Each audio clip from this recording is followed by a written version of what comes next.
Three, two, one. Welcome to Islamabad United podcast. I am your host, Nazar Sayed, and with me, as always, is Bashar Sayed. My name is Bashar, but this is not the Islamabad United podcast. This is Backward Point. Oh, yes. Welcome back to Backward Point podcast. I am your host, Nazar Sayed, and with me, as always, is Bashar. Bashar, welcome back, bro. Clearly we're rusty. It's been a while. It's been a while. This has been our longest hiatus from our channel, Backward Point, in the longest time. And I wouldn't really say we were away because the content was dropping on Islamabad's channel, all the podcasts we did. And just, by the way, if you're living under some rock, you didn't know where we were, Nazar Bhai and I were in Pakistan. We had a partnership with Islamabad United. We were the official podcast partners for Islamabad. Our announcement video is the last video we posted detailing what that partnership encompasses. So we've been back for a few weeks, but we were just busy with deliverables for Islamabad. We were watching the PSL very closely and we were itching to be back on the podcast. Glad to finally be back because I don't know about you, but I really missed just sitting here with you discussing cricket, and what bigger time than the PSL?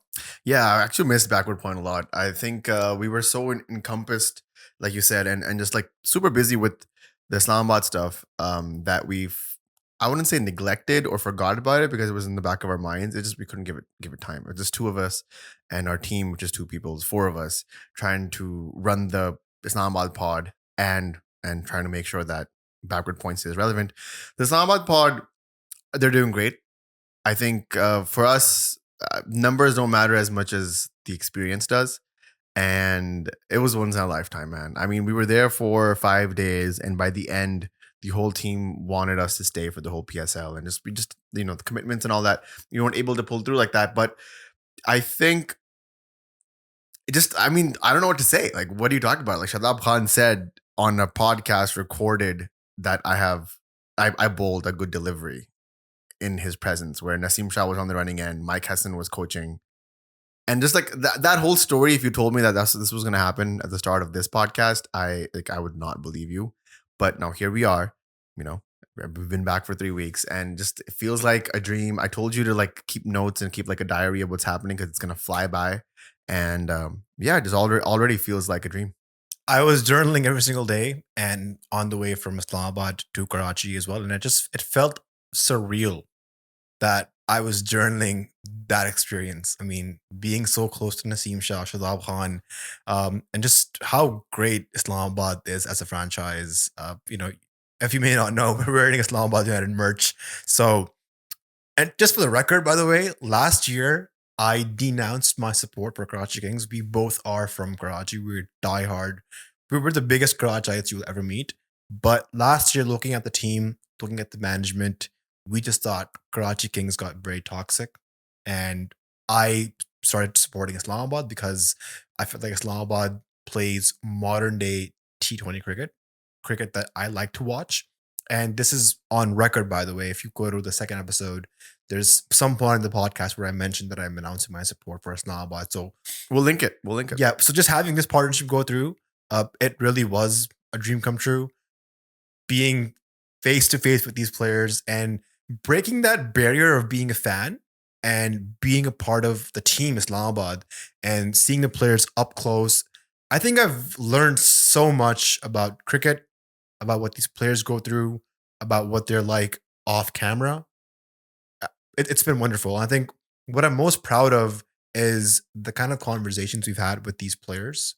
We're trying to change the Pakistan cricket media industry and just the general conversations that happen around with cricketers. And we hope that through these podcasts, through that series of podcasts, that you can see a different side of players and get to see what they go through on a mental level when they're playing high pressure games for Pakistan.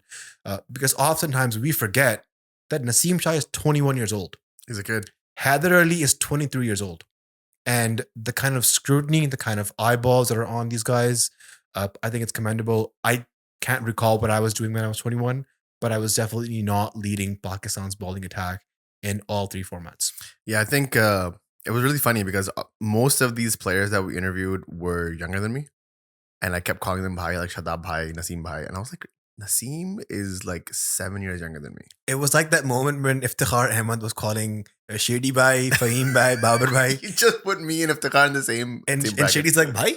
Main bhai you? Yeah, exactly. And I just think it's one of those things like Irfan Junejo is 5 or 6 years older than me, or 4 or 5 years older than I don't want to date him. But he calls me bhai.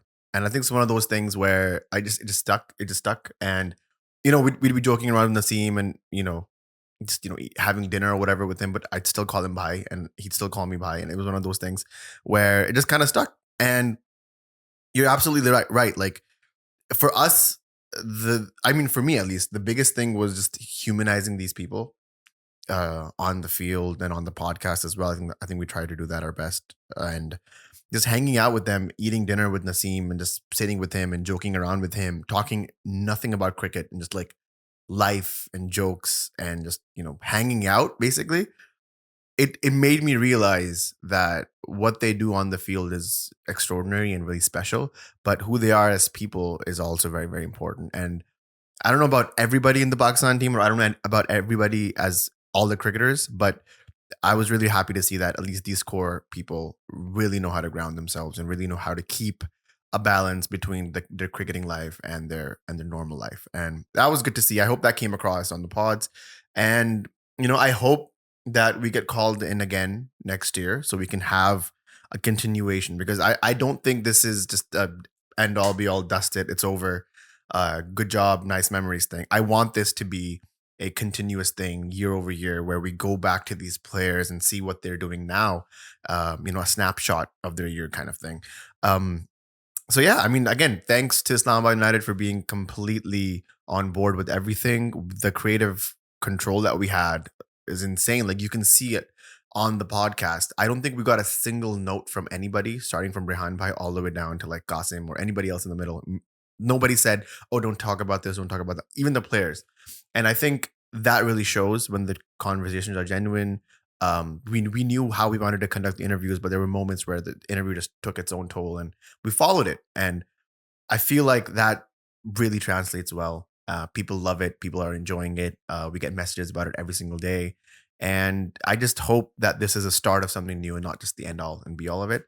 Hopefully next year, if we get called back, we can stay for the whole season, because it looks like a really fun time in the Islamabad camp right now, especially now that they made the playoffs.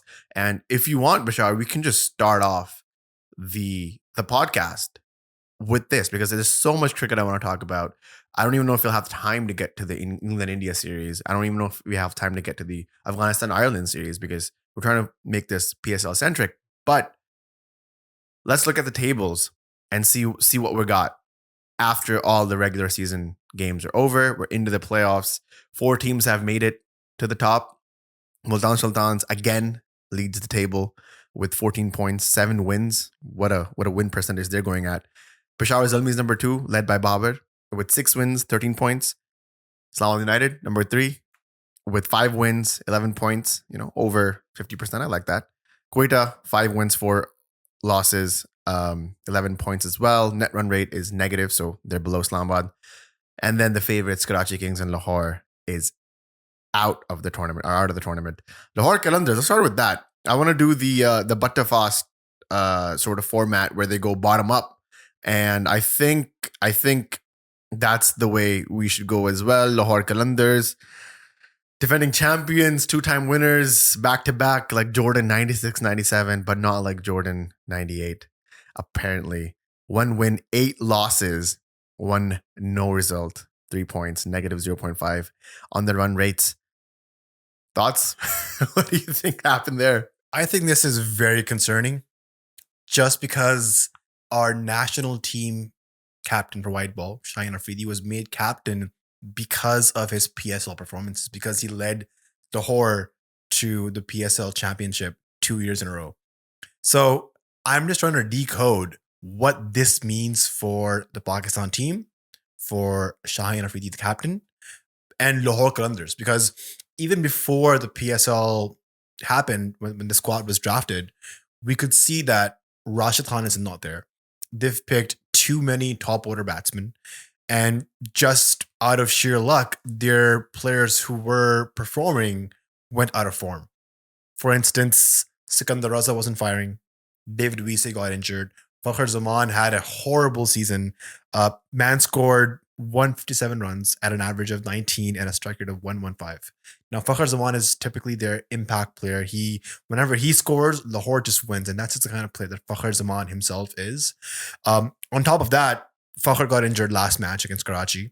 He had a fractured finger. And then Haris Rauf, who was in abysmal form, but the one game he looked like he was getting back into form, 4 overs, 1 wicket for 22 runs. He gets injured while taking a diving catch, also against Karachi. And they lost that game too. And they lost that game. So their key player, Rashid, not being available, and then their players who were available either got injured or were out of form. So, I mean, despite that, Lahore won. Like, they lost a lot of games very closely, like last ball finishes. Both the games in Karachi went to the last ball and they lost. The game against Quetta, last ball, 4 runs. Wasim Jr. of all people hits a 6. Insane game. That was one of those games where, I mean, even Ian Bishop was like, they brought back Vivian Richard has been brought back to life after that game. That was one of those games. I don't know if it was a Miadad moment. I don't know if the stakes were that high, if I'm being honest, but it was fun to watch that. PSL has had, in the past few days at least, has had a really good number of last ball finishes, thrillers that go either way. Unfortunately, Lahore Qalandars has been on the receiving end of that a bunch of times. And this is where, like, I have to beg the question, is Shaheen Afridi a good captain? I think a captain is only as good as the team he has. And my opinion was, from the past couple of years, that Shaheen Afridi actually had a super team. If you look at their bowling attack, Shaheen, Zaman Khan, Haris Rauf, Rashid Khan, and then David Wiese was a weaker link, but because all of those top 4 bowlers were so good, the only option teams had was to attack Sikandar Raza and David Wiese, and that's how David Wiese would get his wickets. So it sort of worked in their favor. But now, not having Rashid because of his lower back surgery and him being on bed rest, and eventually he's going to be back for the IPL, they looked very, very poor. At the same time, I think that the team that they picked, they re-strategized their top order. Farhan came in, Mirza Tahir Beg went out, Abdullah Shafiq went from 1 down to 2 down, which I think is too low for him. Rusty Van Ruderson did come in, and he scored lots of runs, but I don't think they were like 2 impactful runs. He didn't have much support from anybody else. He has a century in there. He scored a century. He does. But again, losing cause. And scores a century and loses. Come on. And the players that they picked from the PDP program, I think one guy was Salman Fayaz, a spinner, just didn't look up to standards. This other guy, I think Tayyib Abbas was a fast bowler, like slingy Malinga action, also average. So I think aside from Haris Rauf, they haven't produced any quality player from their PDP program, which is also a point of concern because that's sort of their whole CSR campaign, that we do a PDP program. But if you're not able to produce players that are even, I'm not saying international standard, but not even PSL standard, then there's got to be a way to look back into the whole program and see what you're doing wrong. So how does this look and shape like for Pakistan? Because the rumor mill is churning, bro. And I don't know if you've heard, but I just saw this on my Twitter feed this morning that there are talks of removing Shaheen as captain for the World Cup. Now, I don't know how much gravity these rumors have and how much basis in reality do they occur in, but I mean, there is at least at the lowest point rumors and talks behind some people's backs that this is going on. What are your thoughts on that? I think it's going to happen. Is it too quick or is it too close to the World Cup? I think it's totally unfair if they remove Shaheen Afridi. He's only captained 1 series. So 4-1. 4-1. So regardless of what the result was, 8-1 and 1 in the World Cup. And that's in the PSL. I agree, but whatever it is, let's give him a run. Like, at least give him a couple of years to see what team he can form. The other Would you sacrifice the World Cup for a Shaheen Afridi run? Yeah, why not? I mean, Pat Cummins, a fast bowling captain, won the World Cup. So how many did he lose?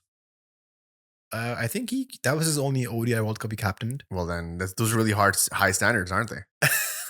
I mean, I don't know if Okay. Shaheen Afridi and Pat Cummins My are the point same. is, give Shaheen a long run, right? He Fair just came in, and the biggest accomplishment, which I'm going to salute Shaheen for, is to break the Rizbar partnership, right? Give credits to Hafiz or Shaheen, but having Babar go one down, Saim Ayub opening to a spot where he belongs, I think that is commendable. The other contender for captaincy is, after Shaheen, what I heard from the news, just like you, was Rizwan. And Rizwan, we heard in post-match press conferences, say that he wants to bring back the Rizwan Babar opening partnership. I mean, the people include the main characters of that partnership are not happy about the breaking of that partnership. Like Babar just came out in the press conference saying, I don't know, I wasn't really happy in one down. I just did it for the team. Rizwan openly has said it in multiple press conferences that that's just an experiment that they're doing. So I don't know if that has really landed. I do agree with you though. I think a Saim and Babar opening partnership is what Pakistan really needs. I don't know what you do with Rizwan, but that's a whole other podcast. But what I'm trying to say is that I commend that as well. Like I don't know if that fired the way he wanted it to, but definitely there were moments where he seemed like he had a certain plan that he wanted to go with. It's just that how we talk about momentum. We talked about momentum on the podcast with Islamabad, and every single player who was a part of that Asia Cup and that World Cup said our team was one of the best teams. We still believe that. We just lost confidence. We just lost momentum. And I don't know how secure a Pakistan team will feel if a captain himself has lost momentum. Now, that being said, Shaheen as the bowler has really impressed me this PSL. He's clicking 145 on average. Regularly. And I was like, oh, so there's my Shaheen from 2021. That's the guy I was missing. And if that's coming back, then I'd be happy just for that. Hey, I saw Shaheen ball live. Yes, I please. was in Lahore for the PSL opener between Islamabad and Lahore, and I recorded Shaheen's first over. It's a reel on my account and Backward Points account. Seeing him sprint in ball 140 plus was amazing. I think he needs to just improve his accuracy with the new ball and his death bowling. Because he's lost a couple of games where he gave too many runs away in the death. But Shaheen's form, his rhythm looks like it's back, which is a great sign for the Pakistan team because we have a couple of key series followed by the big T20 World Cup here in the Caribbean and USA. So huge positive. And then also Shaheen scored a 50 this season. So yeah, the first 14 balls in that innings was like one boundary. Yo, what's up with these players doing these crazy signals after they like score a 50, you get a wicket? Amir Jamal does the quiet sign. I like it. Shaheen Afridi does the quiet sign. Like, who are you quieting? Is it Wasim Akram on A Sports? I doubt it. I think maybe it's backward point. No, we didn't say anything about Shaheen's batting. Backward point's been quiet though. So it's worked. I don't know. I like it. I just think it shows a little bit of character. I just think that, I mean, you do that, like, I see when like Babar Azam would do that. That makes sense to me. Like in a vacuum, everything like that looks cool, but with context, when Shaheen did that, wasn't he already like 7 for 1? Like 1 for 7 and 1 in this in the PSL. That was like the last game. So I don't know who he was quieting, and he lost the game as well. So I'm like, doesn't really look good with the grand context of things, but I might dig it. I mean, it's aggression, it's class, it's a little bit of drama. I like it. Let's go to the next team, Karachi Kings. Do we have to? Karachi Kings, Lagaki Wings, as Asim Azhar Oh my God, Asim said. Bro, I can't believe this is our city's team. I can't believe it. Yeah, it breaks my heart. I don't like the ownership. I don't like their kit. I don't like how their whole social media is structured. And I felt like this whole revamp with Sean Masood being captain, Phil Simmons being coach, Heather Azhar coming in as team director, Wasim Bhai going to A Sports channel and doing a show there would be good. But I don't know. It seemed like they were looking to build the team at the same time they had Karan Pollard and Shoaib Malik in their team, who, by the way, have been their top 2 run scorers. And the craziest thing of all this is Karan Pollard left the Karachi Kings team to go to Mumbai to attend the pre-wedding celebrations of the Ambanis. Thoughts on that? As I think it was the Butterfast podcast or somewhere maybe on Twitter I read where the most Karachi thing ever is to leave important work and go to your friend's Mehndi. 100%. So, I mean, it's on par. it's on par with what the Karachi guys do. I totally echo your sentiments. I think Karachi Kings is just a disaster in general, and I have no ill will for the franchise. Maybe for the franchise, but I don't have any ill will for Shan Masood. I think he's trying his best. I think it was one of the worst seasons for him as a captain and as a player. It was one of the worst seasons for Shan Bro, Masood. why is Shoaib Malik still playing? Why is Paul Hart still playing? Why is Mohammed Nawaz in platinum? Somebody answer these questions for me. I don't have the answers. These questions keep me up at night. These questions, I don't know. Why Man. is Anwar Ali still playing, bro? No, I mean, one of the things that one of our friends who shall not be named said is that the PSL in general is losing its steam because we have who's the new talent that we have? Hanan Mumtaz, Amir Yaqub. Hunain Shah. That's it. See, that's a whole different debate. No, but like that's what I'm saying. Like that's evident more in Karachi Kings because this is a franchise that is not even remotely forward thinking, right? If they had it in them, they would probably ask Shahid Rafidi to come back and play the PSL again. Like that's the sort of management style that they're going through, and I don't know why that's the case. Like they had Babar Azam, they let go of him. Because Babar had a horrid season. I felt like Babar felt things got very toxic for him in Karachi, which is why he left. And when they look at Babar and Peshawar thriving, do they not think that maybe they made the wrong decision? 100%. Because the pieces that Babar felt was not working for them, let's say if it was Maddie or if it was Ahmed, they eventually had to let them go as well. So what did they gain? Yeah. Karachi looked the best when they had Imad, Babar, and Mohammed They won a Amir. PSL, bro, because of that. They did. I mean, you can argue that it was like does LeBron's ring count because it was a pandemic ring? Does Babar's ring in the PSL count because it was a pandemic ring? I don't know. Those are questions for, I guess, more smarter people or more people that have a lot more time on Twitter. But it was a pandemic ring for Babar in the PSL and Karachi Kings. So, Babar is technically still searching for his first ring, and it's gonna be with Peshawar. It might be this year, it might be next year, whatever it is. It's just that Karachi is that sort of franchise where they sort of built Babar up, and then as soon as he was peaking, they let him go. Yeah. I feel like Babar wanted himself to leave Karachi.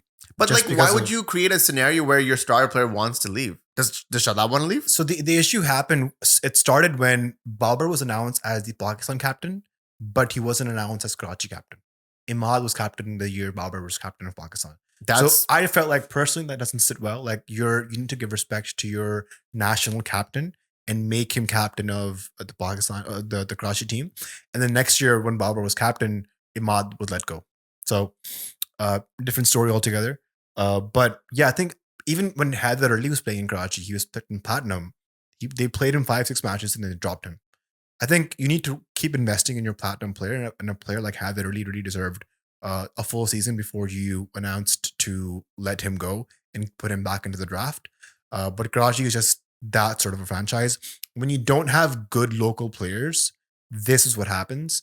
And Shan Masood, who had a good season for Multan the past couple of seasons, had a horrific season for Karachi. One that he doesn't even want to talk about. Like, I'm pretty sure. I think Shan Masood was probably one of the biggest flops of this season. 158 runs, average of 15, strike rate of 105. Those numbers can't get any worse. No. And it's like, again, I feel like because I'm a Karachiite, I can say this. Karachi Kings is evident of the city of Karachi. Very much so. I think the culture, the attitude of the people of Karachi is very, very reminiscent of the team itself.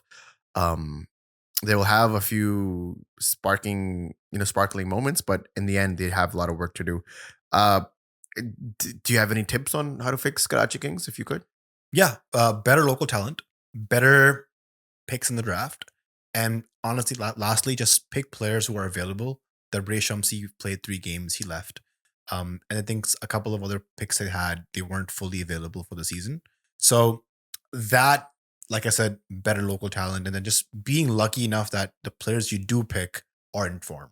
The only standout player that I saw from Karachi was Irfan Khan Niazi. Yeah. See, the problem with the PSL is all the top run scorers are all openers or one-down players. Irfan Khan Niazi, Azam Khan, Iftikhar Ahmed, these guys are the only people who are scoring runs, impactful runs in the lower middle order. The Pakistan team right now has a big issue of middle order and lower middle order players. 4, 5, 6, 7. Exactly. 100%. So seeing Irfan Khan Niazi play some good knock, he scored 171 runs, average of 42, strike rate of 140. Also, he is a gun fielder, has huge biceps. So I think he follows a good diet plan. Seeing him score runs was good, but I want to see him next year, not in emerging, but probably in silver or gold and continue to score runs because this is a vacant spot, I would say, in the Pakistan team. I'm not sure if they will continue with Azam Khan or not, but if they don't, either way, it's an opportunity for anybody in Pakistan playing cricket. Well said. Let's move over to Azam Khan's dad's team, Quetta Gladiators. Decent, normal, average, below average. Thoughts? They finally let go of Sarfaraz Ahmed as captain, which is 5 years too late. And I mean, Radhi Rousseau, a PSL legend, becomes captain of Quetta, which is also announced very late. Shane Watson came in as, I think, mentor or coach. I think he's coach. I think Viv is the mentor. And Saud Shakil in his debut season for the PSL in Quetta has notched up a lot of runs at a good strike rate. So did we know Saud Shakil had this gear in him? Because I was genuinely surprised. After that first game, I was like, who scored 70 off 40 odd? I had no idea because he was playing like some scoop shots, ramp shots. He reversed ramped Shaheen for a 4 in the last game against Lahore, which I thought was crazy. So he's improving his shot selection. Salman Ali Agha said he called himself, his nickname is Chora. So he's improving his game, developing new shots. So good to see. But again, I don't see a scenario where Saud Shakil can make the Pakistan team. Not this time around. Not this time, at least. I mean, again, openers, we have way too many of them already, guys. So good for Saud Shakil. Happy for him. Maybe he gets picked again next season for Quetta, but just can't see him playing for the Pakistan team right now. Yeah, and then do you think that how the Radhi Rousseau captaincy, what are your thoughts about that? I think that I would feel like it was a missed opportunity to get a local captain in there. Thought there was talks about Saud Shakil getting the captaincy maybe, but he hasn't played enough to do that. Maybe next year. But I think he did a decent job, right, Russo? He made some tough decisions. I don't know if his personal performance was really up to the mark, but he definitely had it in him to lead these bunch of guys to at least a top 4 spot. Yeah, I think Quetta looks also, they're revamped. They have Mohammed Amr in the team. They got Abrar Ahmed. They got Wasim Jr. So they look like a better team, I think. And then they eventually dropped Sarfaraz Ahmed, who had a terrible season. Got Laurie Evans. But again, none of their keepers have scored runs. The two guys I want to talk about is the first one, Khwaja Nafe. Oh, yeah. So I first saw him when I was just scrolling through Facebook a couple of years ago, and somebody put Khwaja Nafe batting highlights in some Ramazan tournament, and he's playing these like Saim Ayub type no-look shots. So no-look shot basically means that you're just keeping your head still until you make eye contact. The first guy who actually made the no-look shot famous was Andre Fletcher from West Indies. He played, I think he's called the Spice Man. He played those shots for West Indies in leagues in the Big Bash. And the whole concept, like I said, is just keeping your head still until you make contact. So, and then you don't look at the ball when you're hitting it. Just so there's no follow through. Exactly. So Saim Ayub did that, got famous. And then Khwaja Nafe, I saw his Facebook videos. And then last year, I was watching day 4 or day 5 of Pakistan versus New Zealand test match in Karachi. And I was just talking to some local Karachi guys in the stadium. And they're like, bro, you have to check out this guy called Khwaja Nafe. He's the next big thing. Got picked in the BPL. I searched him up and there was no stats on him. Nothing on Cricinfo. Just videos, highlights. So I wasn't really sure what to make of this guy because he hasn't been through the system of domestic under 19s. Basically had no record. So to see him in I think a game against Lahore where he scored 60 odd against Shaheen, Zaman, Haris Rove, David Wiese, that was impressive. But he hasn't performed, hasn't had an impactful innings since then. So I think if he really wants to be considered, he needs to play more domestic cricket. I hope some team picks him up. You got to respect the domestic circuit for sure. I totally agree with that. I love that there's a note on the notes here that you can obviously get from the Patreon if you sign up. Why is Sohail Khan still playing, bro? Why? Would someone tell me why Sohail Khan is still playing the PSL? Does Sohail Khan have any chance playing for Pakistan? No. But does that mean he shouldn't play with the PSL? No, but he should. But dude, Pakistan is land of pacers. We have a factory of fast bowlers. Why is Sohail Khan, 36, 37 years old, still playing? Speaking of a land of fast bowlers, how about a brotherhood of fast bowlers in Islamabad United? We got 3 there. Wait, hold up. One more. Which one? Usman Tariq, the finger bowler, the mystery Oh, bowler. shit. Yeah, sorry. My bad. Yes, mystery bowler. Yes. Please talk about it. Such a big mystery that they banned his action. He's gone. He's gone. I saw some videos of him circulating after he took 5 wickets in the Sindh Premier League final, and it just felt like nobody could pick him up.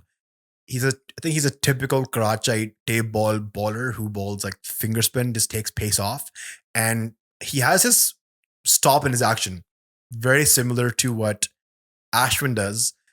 But I think when I saw his bowling, his action did look a bit suspicious, and so I'm not shocked that he got caught. Do you think if his name was Ashwin, he would have gotten away with it? Maybe, or if he was from India. Yeah. Because BCCI. ICC equals to BCCI. Okay, I don't want to do that right now, but I'm just saying, like, it's just, a lot of people stop in their actions, and some people get away with it, some people don't. And Usman Tariq, unfortunately, is one of those that got caught. So do you think he's going to stop stopping, or is it just like he has to remodel his action? And who's going to help him? He's not a domestic player. I think he's played some matches for KP. He sort of came on the scene from the SPL. So I'm not sure if the PCB is going to invest a lot of money in him to remodel his action.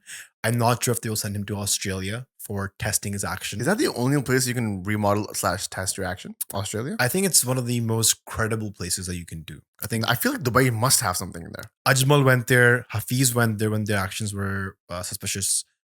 So probably he will need to go there too. But again, I don't know if he has the finances or if the PCB will finance him or not. I don't know if that's a prospect that the PCB wants to look at. Mm. And again, why is Sohail Khan still playing, bro? I can't get over that. Abrar Ahmed was also very good for. He was. One thing I want to know about Abrar Ahmed. How do you bowl with that kind of a glasses and spectacle situation, bro? My glasses fog up when I bowl. He doesn't even have a strap behind his glasses. So I feel like I figured it out. Like if you bend, like if you have one of these plastic ones, if you bend the back quite a bit, you can. It sticks to the back of your ear a lot better. So, but the other side of that is then it gets fogged up. So how do you bowl? And Karachi is really, really humid. So that's what I want to know about him. Otherwise, it's been pretty good. Highest wicket taker. You also said that it could be a contention spot for the PCT. I don't know about that. We do need a good spinner in there, but we also got Saim Ayub, which I wanted to talk about when it comes to Peshawar Zalmi. I still think about that wicket that he had against Hales. That's just like from a ball from heaven. But yeah, I mean, Abrar Ahmed looks good. Extremely injury prone. I would have loved to see him in the Australia tour. I think that's a missed opportunity for us. Maybe he would have done good there, but I mean, I don't know if Quetta is going further than this. If I'm being very honest, it might be the last time you've seen Abrar Ahmed. But good to see him taking some wickets, being in the names. Good to see him finally playing a full season because Islamabad picked him last year and they didn't give him like a lot of matches. And again, it was a mystery around his bowling whether he can be a good white ball bowler or not. But this season he's bowled well in the power play and the middle overs. So I think if Pakistan wants to try him in a few white ball matches, there's a series coming up. There's no harm in knowing.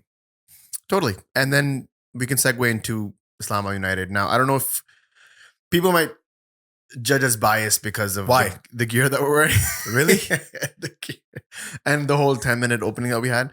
But, let's be as impartial as we can. What do you think about Islamabad United season? They made it to playoffs. They're number 3 in the league. 5 wins, 4 losses, over 50% in the batting average there. If you're a baseball fan, so they look like a decent side. But do you think they have it in them to go all the way? They looked great on paper, yeah, but they've had a very hot and cold season. The games they've won, they looked the best team. The games that they've lost, they've looked a horrible team.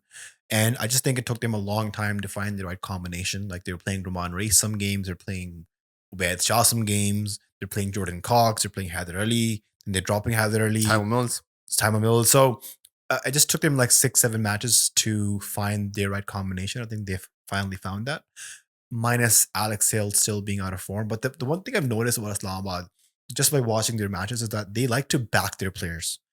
Talking about some of the biggest flops this season, Imad Wasim is one of the biggest flops this season, but he won them their most crucial game against Multan that took them to the playoffs. So same thing with Fahim Ashraf. First few games he was flopped. Even Monroe was flop a few first few games, and then he came back with like a 50. So Islamabad has this knack of backing their players, continuing to give them confidence. And I think the one thing that I've learned with this whole experience with Islamabad is at this level, it is mostly a mental game. Like Mike Hessen can't teach Hales or Monroe how to hold a bat. He can just continue giving them confidence and letting them know that they're backing them for the full season. Yeah, but I get the whole support with the players, but how much do you back in out of form opener, and when do you pull the plug and call in Martin Guptill? Yeah, it's a tough call. I think the next game it's in Karachi. Is it fair to give Guptill the eliminator game? Right? What if he flops then? But Guptill is a playoff champion. Like he's the guy that you would depend the game on if need be. And he's been in situations like this before. I think it wouldn't be a brand new area for Martin Guptill to go in and just like hammer at it. Because Alex Hales clearly is struggling so hard that maybe giving him a rest would be better for him. Maybe they can look into that.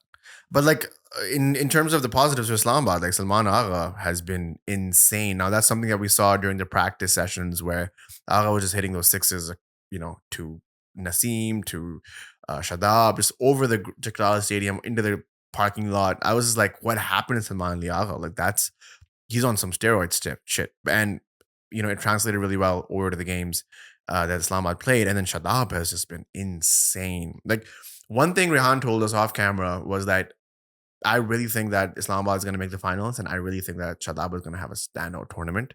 And I don't know what Rehan saw, but he's been right. He's proven right. Shadab's been bowling well. He's been batting insanely well. He's kind of like a floater coming in and out where in situations where they need him, but just insane. Like you have the numbers here: 278 runs, an average of 39 with a strike rate of 245 for Shadab. That is insane numbers. If he translates that into Pakistan will win the World Cup. 100%.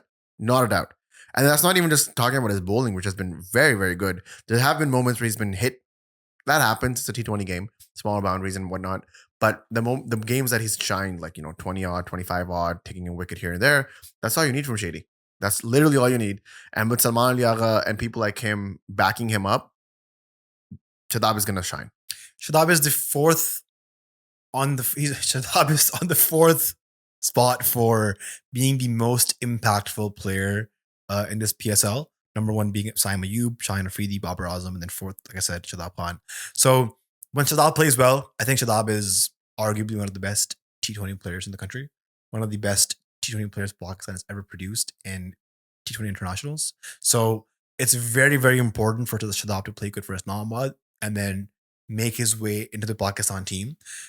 I saw Mohammad Hafiz say something that I can't believe I'm going to say that I agree with Mohammad Hafiz. He said that Shadab Khan could solve Pakistan's middle order problems, and I'm totally on board with that. Now, Shadab's bowling form is still not to where Shadab Khan's standards used to be. He's still bowling inconsistently, some full tosses, some short balls. And his defense, I think he's coming off of an ankle injury, hasn't really had many overs behind his belt. But I think if we use Shadab Khan as a batting all-rounder in the Pakistan team, it could really help us solve a lot of our issues. So if Shadab bats at like number 5, number 4, against spin, he's a great player against spin. He's a big match player. And I really feel like if he bowls a couple of overs, if he's having a good couple of overs, you can finish his spell. If he's having bad 2 overs, you can get Iftikhar to bowl 2 of his overs, or you can play Saim, or have a bowling all-rounder in the team like Fahim Ashraf or Amir Jamal, who can bowl a few of his overs. Amir Jamal probably. So, I mean, those are just some options for the Pakistan team, but just for Islamabad, Shadab is the leader. Shadab is their captain. He leads from the front, and I think there is a great sense of respect within the camp that I noticed for Shadab. And he's just a Superman and a great human being. Maybe it should have been the call for captaincy, but that's a whole other podcast. Let's move over to the team that I formerly supported before the Islamabad thing happened. Peshawar Zalmi, Babar Azam. Babar Azam. Bobzy the king. He's the king. Babar Azam, bro. 498 runs at an average of 62 and a strike rate of 148.6. He had a 150 strike rate before the last game that he finished off. Babar Azam, bro. Babar's having a great PSL season, as he has every single year. But I think the important thing to notice this year is Babar's strike rate. Last year was just a run fest in Pindi, so everybody was scoring runs. Top 2 run scorers were Babar and Rizwan, but their strike rates were the lowest amongst the top 10. But this year, Babar's strike rate is great. He's amongst the top run scorer. And like I said, his strike rate's amazing. He's been tough to get out. And the way they've built the Zalmi team, they've built it around Babar Azam. So, I mean, if you look at Babar and you say his T20 overall strike rate is 130, that's sort of an anchor. So you have Saim Ayub opening, who strikes at 145. You have Mohammad Haris, who strikes at 145. And then you have TKC, also 140 plus strike rate. And then Rovman Powell. So they've drafted a really good team to complement the way Babar Azam plays. And I'm very happy to see him captaining well, scoring runs, and uplifting a very, very young Zalmi team. This is a very young Zalmi team. So I'm happy to see Babar being at his best. And this is very, very important for him as a couple of key series are coming up for Pakistan. Not only that, his captaincy has been really, really remarkable. I think turning Saim into the bowler, and again, I mentioned this before, but that wicket against Alex Hales, that Saim bowled, that was a flick from heaven, man. That carom ball was a flick from heaven. The way it looped in the air, he gave it a little bit of air. The way it bounced, the way it turned, Alex Hales had no idea what was going on, and the way that it smashed middle and off, like that's the magic of cricket, and I love seeing that. I love that Babar trusted Saim enough, and not only just that one instance, Saim has opened the bowling a few times this PSL for Peshawar with wickets in hand. If not wickets, containing runs. If not containing runs, yeah, he'll go for a few runs. Then Babar will take him off. But this is a sort of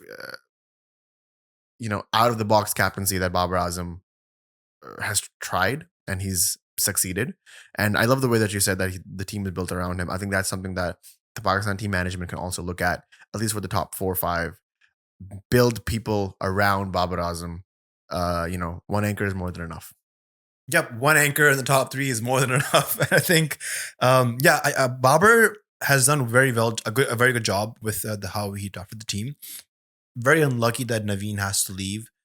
Unlucky that Noor Zadran was not available for them. Sorry, Noor Ahmed was not available for them. Yeah. So their bowling department does look a bit weak. And Amir Jamal hasn't been really shining on all cylinders like we expected him from after the Australia Cup.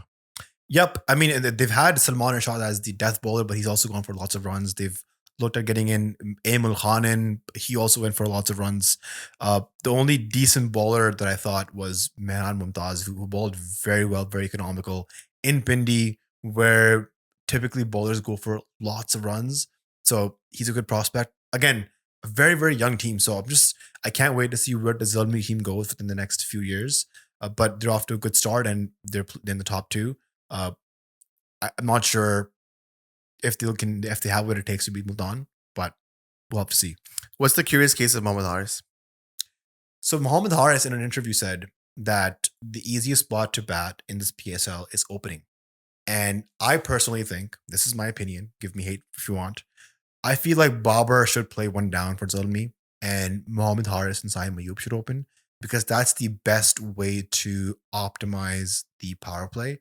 Babar in the middle overs and Death is a good batsman. So if you want to just, again, maximize your resources, the best way to do that is for Mohammad Haris to open. Now, people will say, oh, Babar's strike rate is 150 plus his power play. But I feel like Mohammad Haris can strike at like 160, 170 even.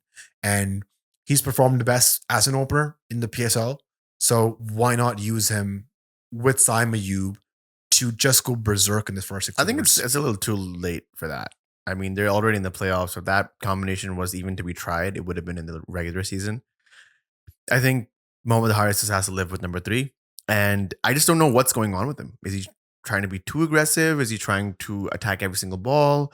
I think there has to be a sort of balance that you strike when you're playing that position, where there has to be moments where you go berserk and there has to be moments where you're a bit more tamed. And I think Mohamed Haris is struggling to find that balance.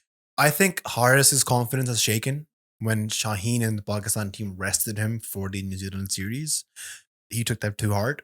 And then his BPL contract got cancelled because he didn't get the NOC from the PCB. And then finally, when it comes to the PSL, he's not batting where he's used to batting. So a combination of all that has really impacted him. Again, Haris is also very, very young. So he's adapting to playing at number 3, which is taking him some time. Also, Hasibullah is right behind him, who's also a keeper batsman. So that's also added pressure on Mohamed Haris, but I hope he gets out of the slump because he's one of the most exciting white ball players in Pakistan. And I want to see him not only do good for Zalmi, but also for the Pakistan team. Yeah, amen for that. And the last team that we have, unfortunately, is the most boring team of all time, which is Multan Sultans. I don't know what to do with this team, man. I mean, they're consistently good, but I consistently cannot give a shit. They're one of the most consistent teams, not only in the PSL, but all around the T20 leagues. So I guess they're doing something right. But they're boring. Am I wrong for this take? I mean, I think somebody in Buttafas also said this, and I totally agree with it. Like, even though Lahore Qalandars sucks, they're a bit more exciting to watch. They have star power. They have Shaheen, they have Haris, they have Russi, they have Khan, yeah, Fakhr, Shafiq. ABD. Multan is just like, oh, they're gonna be good again. The only exciting thing about Multan this year has been all the fights that Iftikhar Ahmed is having. Yes. What is wrong with this guy? I don't know. And their kit is boring. Like everything's, it's just, I don't know. It's not really sparking the way it should spark for me. And even though Ali Dareen is a really good manager, is a really good owner, I think, apart from all the other ones, is in the top 2, top 3 for sure. And he has a really young team. He has a team that are really social media savvy. And yet he's just failing to make this team exciting. I don't know how. Maybe it's because Rizwan's captaincy is very like chill. So you don't see a lot of fights. You don't see a lot of drama. It's just like, oh yeah, we're just going to steamroll through the leagues and steamroll through the playoffs. And then guess what? Lose in the finals. And I think that's the combination that they've been going at consistently. I don't know. I mean, I wish them the best. If I was a betting man, I would bet that Multan plays the final this year again. But again, I don't know. No, like none of the moments in this PSL have stood out for Multan for me. If before the PSL happened, I told you the top 2 wicket takers are going to be Usama Mir and Muhammad Ali, would you have believed me? Firstly, I'd say who on the second one, and then I'd say Osama Mir. Really? He didn't take a 6 for. Sorry, Usama Shane Mir Warren. Shane Mir Warren. Rest in peace. Didn't he take a 6 for in one of the games? Bro, man's at 21 wickets in 10 innings. The second best is 17 wickets. Muhammad Ali, who, by the way, we saw at the hotel that we were staying at. But we also saw Marvin Yusuf. We saw a lot of people in the hotel because the hotel we were staying in Islamabad, there was the Patrons Cup final happening. So the SNGPL team and the Wabda team were in the hotel. So we saw Misbah, Azhar Ali, Asad Shafiq, Muhammad Ali was there. A lot of domestic people. Hasibullah was there. Shahnawaz Dahani, Asad Shafiq was there. Yeah. I'm missing lots of names. Yasir Shah was there. A lot of people were there. Like, we don't even know. I don't think we even met half the people that were actually there. It was like being in a massive cricket multiverse. Yeah. It really was like that. But again, like, I don't know what to do with Multan Sultans. Like, they probably will win and it'll be good for them, but is it good for cricket? I don't know. What's good is that Iftikhar Ahmed is scoring runs, so I think he's a solid number 5-6. The way he's smacking the ball, I feel like he's pissed at everybody, at life. Just going at it, going crazy, smacking everything. And that's good for Iftikhar. I mean, if you can translate that over to international, like that's what we need. But again, he's probably the only exciting thing about this team. Yeah. Yep. Rizwan is in the runs, but 125 strike rate. Like he's made it a pact that he will not score more than 125 to 130. Usman Khan is a very exciting player. Yeah, back-to-back centuries for him. So he's That's probably it. Yeah, Usman Khan and Iftikhar are the ones that I'm like looking forward he's to. a Pakistani player who left Pakistan because he wasn't getting a proper chance at domestic, and he went to the UAE, I think, and then so now he's a foreign player, but he's just scoring runs like for fun. How many foreign players that the PSL sign up that were actually Pakistani origin? You got Sikandar Raza. You got this guy.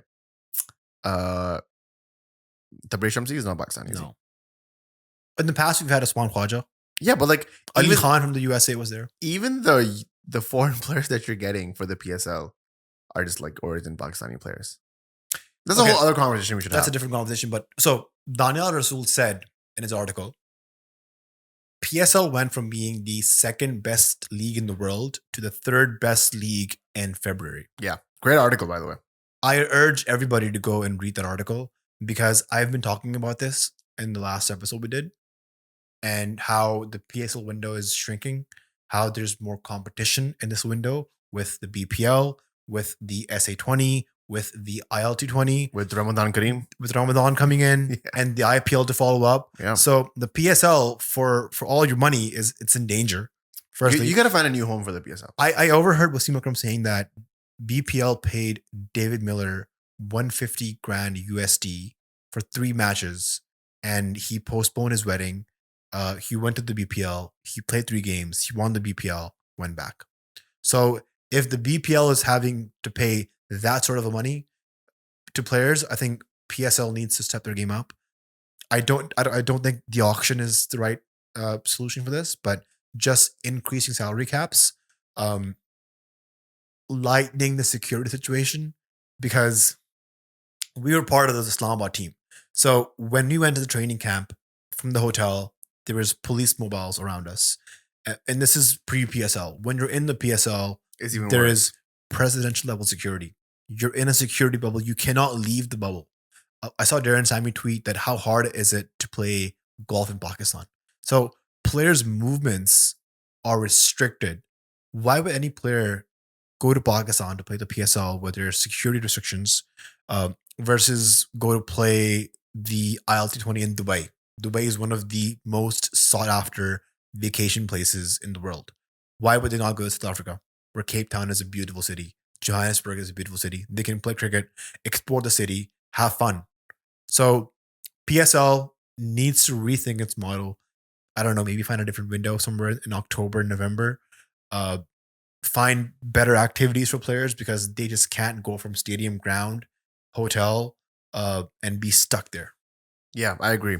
And we didn't even know this. So we were, when we were offered to join the team for the rest of the PSL, we were like, oh, hey, we're going back to Canada in a couple of weeks, but we'll stay till like, a few days in Lahore if that's possible. And they were like, no, if you commit to Lahore, you're in it through the whole Lahore leg until we move to Karachi.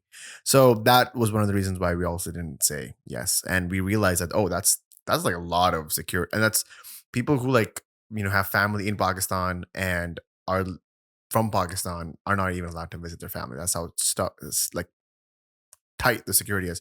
And there's precedents for that and reasons for that, which, we won't get into, security reasons and whatnot. But yeah, that's a whole other podcast that I think we'd be able to do maybe after the PSL on what the future of the PSL looks like. You guys please let us know in the comments if that's something you guys want to hear us do. We got a few minutes left on the battery here in the Zoom 86. Predictions? It's recording. It's recording. Yeah.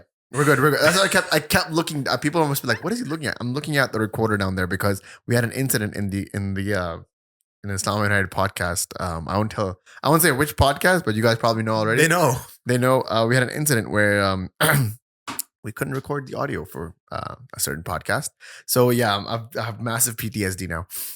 Predictions for the PSL. We got top 4 teams. Multan versus Peshawar. Give me quick time PSL predictions. Multan to win. Multan to win, going to the finals. Go to the finals. I say Peshawar to win and go in the finals. Okay. Game 2 is going to be from 3 and 4, which is Islamabad versus Quetta. Who's going to win that? Islamabad wins. So in your book, Peshawar and Islamabad play a semifinal. Who wins between those two? Islamabad wins and they go to the finals. They go to the finals against Multan. I say that Peshawar is already in the finals. Multan versus Islamabad is going to be the semifinal. I think Islamabad will win against Quetta, and I think Islamabad will win against Multan as well. Okay, I think And Islamabad's then, gonna lose the final. They might get to the final, but they lose the final. yeah, that's probably what my inkling. I hope they win, but I think the if death I bowling had is to, still weak. yeah, and you sometimes don't know where Islamabad team is pulling up. It could be a team that chases 232, or it could be a team that is so close to chasing and then collapses with 4 wickets in 1 over. Either they will demolish you or they will implode. Yes. The one thing we didn't talk about, which is the main thing in the Islamabad team, is Naseem Shah's back. Oh yeah. Yo, Naseem, Crazy. watching Naseem Shah ball in the PSL has been The highlight of the your most life. satisfying thing in Yeah. the PSL because, like, to see a bowler come back from a shoulder injury and that to his bowling shoulder, for him to come back bowling 145 Ks, swinging the ball with accuracy, like, this is how you should be doing your rehab. There's so much content on my phone of just Naseem bowling, and I'm gonna release them eventually from the Backward Point channel. But just the standing, like again, we talk about like the experiences we had with Islamabad United. We were standing pit side next to Naseem as Naseem is running in and bowling. You can buy the best seat in the house You for can a have game that. at Lords with Naseem Shah bowling, but you will still never be as close as we were to Naseem Shah. And I'll tell you one thing, there were other bowlers in the camp. There were some club bowlers, net bowlers, and you could see the difference. You could see why Naseem Shah is arguably the best bowler in Pakistan and how different he was from all the other bowlers in terms of his run up, his pace, his swing, his skill, his line length. Truly a treat to watch. And I wish nothing but the best to Naseem Shah for the next coming series. I hope he comes back. He's looked better every single game he's been playing. And for him to be this good after not playing any cricket for the past 4 months, 4 or 5 months, is applaudable. It's commendable. I can't remember a Pakistani fast bowler who has come back from injury and looked this good. When rehab is done right and effective, this is the results. And then I think I'm just glad that I got to witness that. First up, I was there when Naseem was warming up. I was there when Naseem was bowling. He got hit for a few fours, but I love that he got hit and then he came back. Took a few good wickets. I think there was one wicket that he took of Shadab Khan during the practice matches where I was like, what that was insane. That was so good. And then just watching him bat was fun as well. He was trying to scoop around, shuffle around.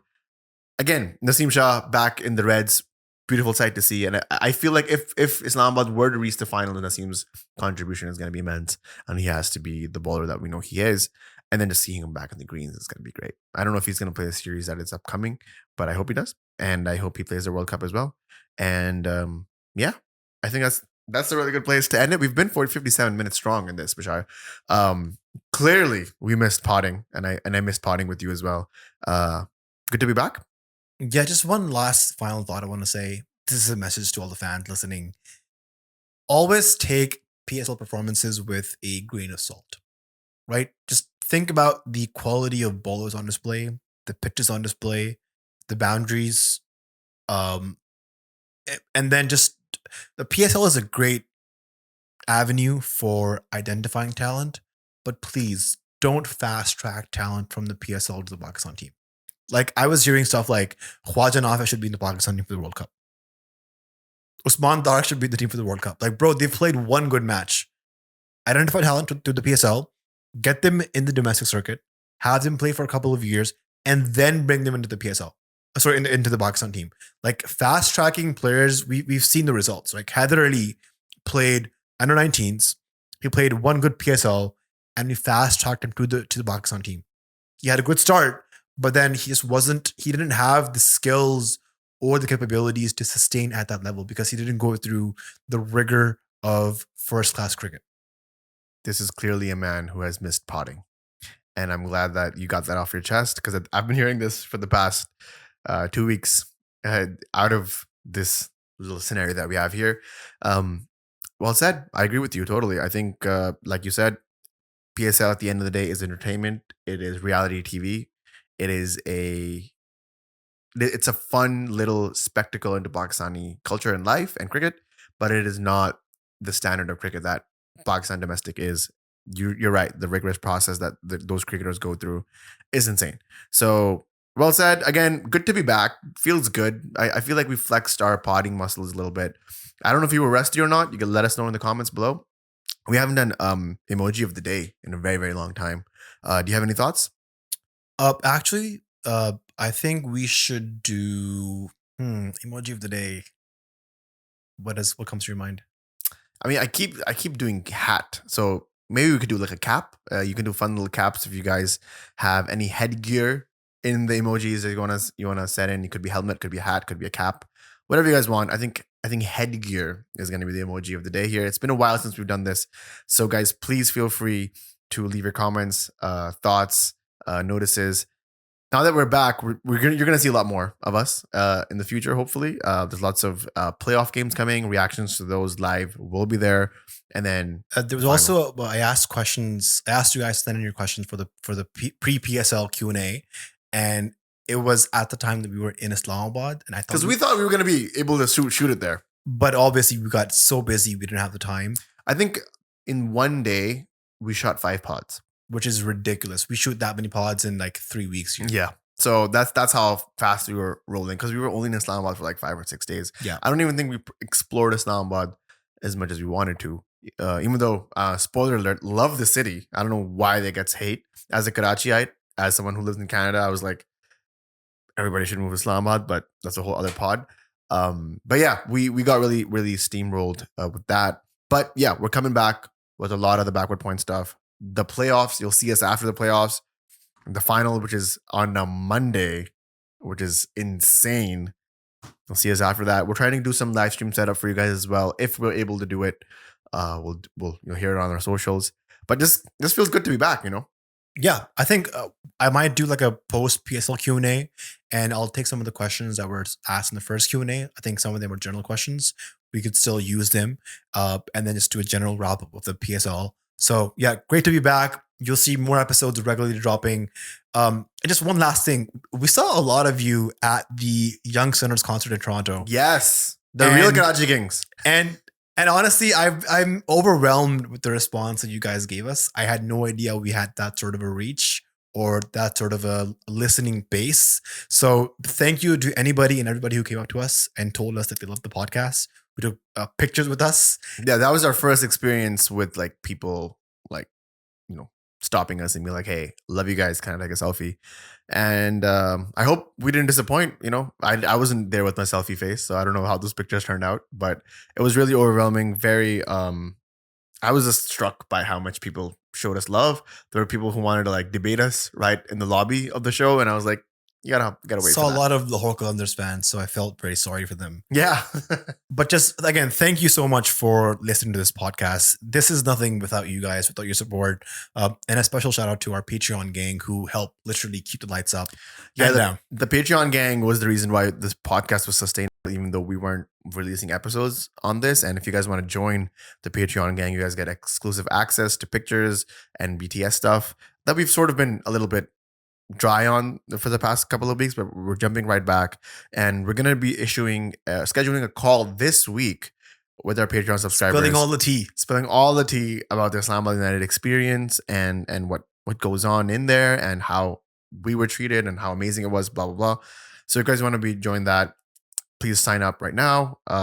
You'll be the first to know about future podcast guests that are coming on, and future merch that's on its way as well. So I think that's enough for us. We've passed the 1 hour mark, and I'm still nervous about losing anything on the Zoom recorder there. So I just wanted to say thank you guys very much. Backward Point is back, and we'll see you guys in the next episode. See ya.